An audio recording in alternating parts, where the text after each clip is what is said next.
సరిగ్గా 2020లో భారత ప్రభుత్వం వ్యవసాయ రంగంలో ఒక పెద్ద మార్పు తీసుకురావాలని అనుకుంది. దానికోసం 3 కొత్త చట్టాలను తీసుకొచ్చింది. కాని అనుకున్నదొకటి అయింది మరొకటి. ఈ చట్టాలు దేశంలోనే అతిపెద్ద రైతు నిరసనలకు దారితీశాయి. అసలు వ్యవసాయాన్ని మార్చేద్దామనుకున్న ఒక ప్లాను ఏకంగా ఏడాది పాటు నిరసనలకు ఎలా దారితీసింది? పదండి, దీని గురించే ఇప్పుడు మనం వివరంగా మాట్లాడుకుందాం. ఇక్కడే మన ముందు ఒక పెద్ద ప్రశ్నుందనమాట.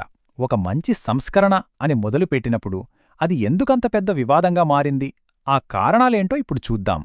సరే, ఈ మొత్తం వ్యవహారాన్ని అర్థం చేసుకోవాలంటే మనం 2 వైపులా చూడాలి. ఫస్ట్, ప్రభుత్వం అసలీ చట్టాలని ఎందుకు తీసుకురావాలనుకుంది? వాళ్ల ఉద్దేశమేంటి? మొట్టమొదటి కారణం ఆధునికీకరణ. గవర్నమెంట్ ఏమనుకుందంటే, మన వ్యవసాయ రంగం ఇంకా పాత పద్ధతుల్లోనే ఉంది, దాన్ని మార్చాలి, మోడర్నైజ్ చెయ్యాలి అని.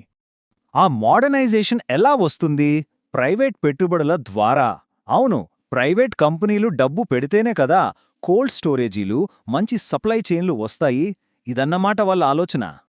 ఇంకో ముఖ్యమైన పాయింట్ ఏంటంటే, రైతులకు స్వేచ్ఛ ఇవ్వడం.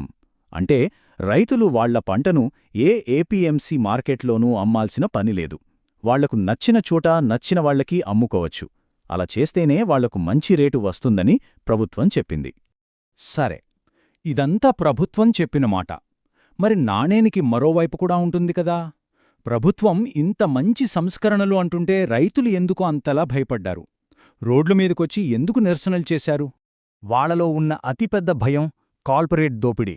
ఈ కొత్త చట్టాల వల్ల పెద్ద పెద్ద కంపెనీలు మార్కెట్లోకి వచ్చేస్తాయని, వాళ్లు చెప్పిందే రేటవుతుందని, చిన్న రైతులందరినీ వాళ్లు దోచుకుంటారని వాళ్లు భయపడ్డారు. ఇంకో ముఖ్యమైన విషయం ఎంఎస్పి, అంటే కనీస మద్దతు ధర. ఇన్నాళ్లు ప్రభుత్వమే రైతులకొక రక్షణగా ఉంది. కాని ఈ చట్టాల వల్ల ఆ ఎంఎస్పి వ్యవస్థే పోతుందని, ఆ భద్రత కూడా ఉండదని రైతులు తీవ్రంగా ఆందోళన చెందారు. ఇక్కడ చూస్తే మనకు క్లియర్గా 2 భిన్నమైన వాదనలు కనిపిస్తున్నాయి. ఒకవైపు ప్రభుత్వం ఈ చట్టాలతో రైతుల ఆదాయం పెరుగుతుంది, మార్కెట్ ఆధునికంగా మారుతుంది అని ఒక ఆశ చూపిస్తే, మరోవైపు రైతులు మాత్రం అయ్యో, ఈ చట్టాలతో మాకున్న రక్షణ కూడా పోతుంది, కార్పొరేట్ కంపెనీల చేతిలో మేం బలైపోతామని భయపడ్డారు. ఈ రెండింటి మధ్య ఉన్న గ్యాప్ అదే ఈ పెద్ద నిరసనకు కారణమైంది. సరే, ఇప్పుడు ఈ గొడవకు కారణమైన ఆ 3 చట్టాలు ఏంటి? ఒక్కో చట్టం ఏం చెప్తోంది? దానిమీద ఉన్న అసలు అభ్యంతరాలేంటి? ఒక్కొక్కటిగా చూద్దాం. మొదటి చట్టం ప్రకారం రైతులు తమ పంటను ఏపీఎంసీ మండీల బయట ఎక్కడైనా అమ్ముకోవచ్చు. అంటే ఒక ఫ్రీ మార్కెట్ అన్నమాట, ఎలాంటి అడ్డంకులు లేకుండా. ఇక్కడే వచ్చిందసలు చిక్కు. ప్రభుత్వమేమో ఏపీఎంసీలలో పోటీ తక్కువగా ఉంది, బయట అమ్ముకుంటే ఎక్కువ రేటొస్తుంది అని చెప్పింది. కాని రైతులేమన్నారంటే, ఏపీఎంసీలు బలహీనపడితే ఇక మాకు దిక్కెవరు? ఎంఎస్పీకే చట్టబద్ధమైన గ్యారంటీ లేనప్పుడు పెద్ద కంపెనీలొచ్చి రేట్లు పడేస్తే మా పరిస్థితేంటి అని ప్రశ్నించారు. ఇక రెండో చట్టం, ఇది కాంట్రాక్ట్ ఫార్మింగ్ గురించి. అంటే రైతు పంట వెయ్యకముందే ఒక కంపెనీతో అగ్రిమెంట్ చేసుకోవచ్చు. నువ్వు ఈ పంట పండించు, నేను ఇంత రేటుకి కొంటాను అని ముందుగానే ఒప్పందం కుదుర్చుకోవడం. వినటానికిది చాలా బావుంది కదా. రైతుకి ముందుగానే ఆదాయం గ్యారంటీ. ప్రభుత్వం కూడా ఇదే చెప్పింది. కాని రైతుల భయం వేరే. ఒక పెద్ద మల్టీనేషనల్ కంపెనీతో ఒక సామాన్య రైతు బేరమాడగలడా?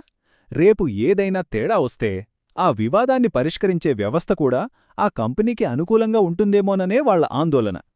ఇక మూడోది నిత్యావసర వస్తువుల చట్టం. సింపుల్గా చెప్పాలంటే, ప్రైవేట్ వ్యక్తులు ఎంతైనా సరుకుని నిల్వ చేసుకోవచ్చు. దానిపై ప్రభుత్వ పరిమితులు చాలా వరకు తీసేశారు. దీనివల్ల పంట వృధా తగ్గుతుందని ప్రభుత్వం చెప్పింది. కాని రైతులు, వినియోగదారులు కూడా భయపడ్డారు. ఎందుకంటే పెద్ద వ్యాపారులు కావాలనే సరుకుని దాచిపెట్టి మార్కెట్లో ఆర్టిఫిషియల్ కొరత సృష్టించొచ్చు. అప్పుడు రేట్లు అమాంతం పెరిగిపోతాయి కదా, అదన్నమాట వాళ్ల భయం. ఓకే, ఇప్పుడు ఈ చట్టాల గురించి తెలిసింది కదా. మరి నిరసన ప్రయాణం ఎలా సాగింది? చట్టాలు పాసైన దగ్గర్నుంచి వాటిని వెనక్కి తీసుకునే వరకు ఏం జరిగింది? ఆ టైం లైన్ ఒకసారి చూద్దాం. సెప్టెంబర్ 2020లో ఈ 3 చట్టాలు పాసయ్యాయి. వెంటనే నిరసనలు మొదలయ్యాయి. పరిస్థితి తీవ్రం అవ్వడంతో జనవరి 2021లో సుప్రీంకోర్టు కల్పించుకుని చట్టాల అమలుపై స్టే విధించింది. అంతేకాదు, ఒక నిపుణుల కమిటీని కూడా వేసింది. ఆ కమిటీ మార్చి 2021లో తమ రిపోర్ట్ ఇచ్చింది. అయినా నిరసనలు ఆగలేదు. చివరికి సరిగ్గా ఏడాది తర్వాత నవంబర్ 2021లో ప్రధానమంత్రే స్వయంగా ఈ 3 చట్టాలను రద్దు చేస్తున్నట్టు ప్రకటించారు. అయితే ఇక్కడొక ఊహించని ట్విస్టుంది. సుప్రీంకోర్టు వేసిన కమిటీ రిపోర్ట్లో ఏముందో తెలుసా? వాళ్లు సంప్రదించిన రైతు సంఘాల్లో ఏకంగా 86% మంది ఈ చట్టాలకు మద్దతు పలికారట. మరి 86% మంది సపోర్ట్ చేస్తే ఆ రిపోర్టుని ఎందుకు పక్కన పెట్టేశారు? దానికి కొన్ని కారణాలున్నాయి. ఒకటి, నిరసన చేస్తున్న రైతు సంఘాలు ఈ కమిటీ ప్రభుత్వానికి అనుకూలం, మాకు నమ్మకం లేదు అని దాన్ని ముందే తిరస్కరించాయి. 2, సుప్రీంకోర్టు కూడా ఆ రిపోర్టును అధికారికంగా ఎప్పుడూ బయట పెట్టలేదు. 3, ప్రభుత్వం కూడా ఆ రిపోర్ట్ కన్నా రైతులతో నేరుగా చర్చలకే మొగ్గు చూపింది. అందుకే ఆ రిపోర్ట్కి విలువే లేకుండా పోయింది. మరి చివరికి ఆ చట్టాలు ఎందుకు రద్దయ్యాయి? దానికి రాజకీయ, ఆర్థిక కారణాలు చాలా ఉన్నాయి. ముఖ్యంగా ఉత్తరప్రదేశ్, పంజాబ్ లాంటి రాష్ట్రాల్లో రాబోయే ఎన్నికల ఒత్తిడి, అలాగే ఢిల్లీ సరిహద్దులో నిరసనల వల్ల దేశ ఆర్థిక వ్యవస్థకు జరుగుతున్న నష్టం, ఇంకా రాష్ట్ర ప్రభుత్వాలను సంప్రదించకుండా ఈ చట్టాలు తేవడం వల్ల వచ్చిన వ్యతిరేకత. అన్నింటికన్నా ముఖ్యంగా ప్రభుత్వానికి రైతులకు మధ్య కమ్యూనికేషన్ గ్యాప్, నమ్మకం పూర్తిగా లోపించడం. సరే, ఈ మొత్తం ఎపిసోడ్ ముగిసిపోయింది. కానీ ఇది మనకు కొన్ని ముఖ్యమైన పాఠాలు నేర్పింది.